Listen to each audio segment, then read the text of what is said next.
Today on the female farrier, I am working on one of my favorite client horses, Mr. Curly. Curly is a retired roping horse, and like a lot of retired roping horses, he has a few issues in his shoulders. It's very common for these horses to have shoulder issues, and it can really affect their hooves and their medial-lateral balance, and some of them, like Curly, unfortunately have a touch of navicular. So, which basically means he's got pain in his heels.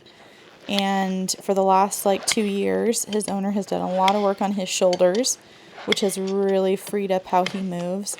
And because of that, his hooves are doing a lot better. And he's in a lot less pain, and he's moving really well. So that's super awesome. So this is basically a maintenance trim on him. What I'm usually trying to do on this horse is I'm always working on bringing his heels back and bringing his toe back. His heels like to run forward and underneath him, and his toe likes to grow out instead of down. So I'm really just bringing that toe back and bringing those heels up to bring him back into balance. So now I'm going to address that bevel from the top. I'm pretty much rasping straight down, just trying to finish that bevel and make it smooth, and kind of bring that toe back a little bit without removing height from the bottom of the hoof, which I tend to do a lot on horses that have toes that like to run forward. I'll try to take more from the top to avoid taking the hoof down too low on the solar aspect of it, because that can cause unnecessary pain to the horse. Now I'm working on Mr. Curly's right front.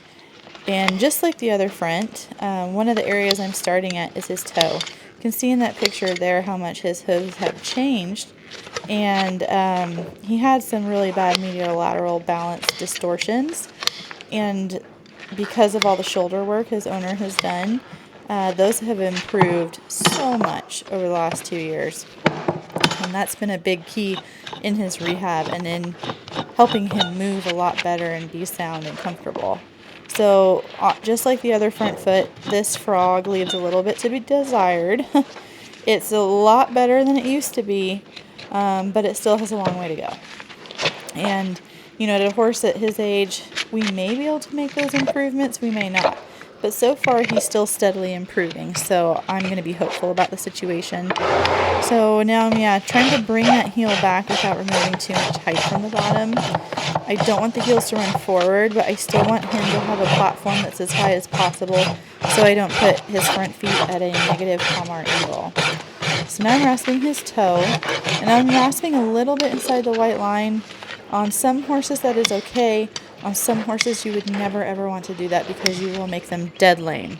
So he's one of these horses that rasping inside the white line a little bit actually makes him better because his main issue is his breakover, not his sole depth. So with him, I can rasp a little bit behind the white line and actually need to make improvements in his hooves. But like I said, don't do that on the wrong horse. It can get you in big trouble and make the horse really sore. So you have to know a little bit about anatomy and be able to pick and choose which horses can tolerate that type of change. Now I have that right front forward on the stand, and just like the other front foot, I'm kind of rasping straight down so that I can bring that toe back a little bit without removing too much height from the bottom. Removing it from the top is much safer and will help collect that toe and bring it back further. Otherwise, that's about it for this hoof. It's looking pretty good these days. Now I'm working on this horse's left hind, and just like the other two hooves, I'm starting at the toe because that is the area that is stretched/pulled forward. And one thing you'll notice though about this horse's hind hooves is that overall they are a lot healthier than his front hooves. And the way you can kind of judge that is by looking at this horse's frog. It's about twice as wide and twice as thick as the frogs on his front hooves. And that big, beautiful frog helps keep the navicular area of this hoof healthy. It's a good shock absorber and protects that area of the hoof capsule. So the frog plays a very important role at preventing a horse from getting navicular. So because of that, his his heel does not run as far forward as the front hooves, and his toe does not get as long as it does on the front hooves, even though it's still further forward than I would like, his heels and his toe. So those are the main structures I'm focusing on. If the frog is healthy, I am not going to take my knife to the frog. There's no reason to do that if you aren't trying to get rid of some sort of distortion or thrush or fungus or bacterial infection, right? It's more important to leave a healthy frog alone.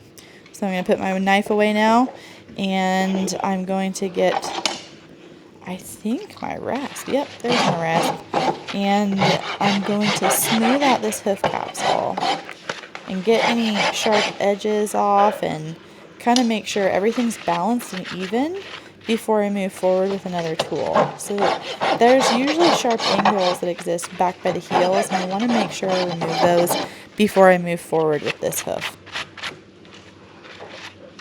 So now I have this left front forward on the stand, and one really cool thing you can see from this angle is that this hoof really doesn't have any dishing or flaring to it whatsoever. And that's super rare, especially on quarter horses, but very cool. So his hoof wall is really healthy and is growing nice and straight without distortion. So now I'm working on this horse's right hind, and it looks very similar to the left hind, which is awesome.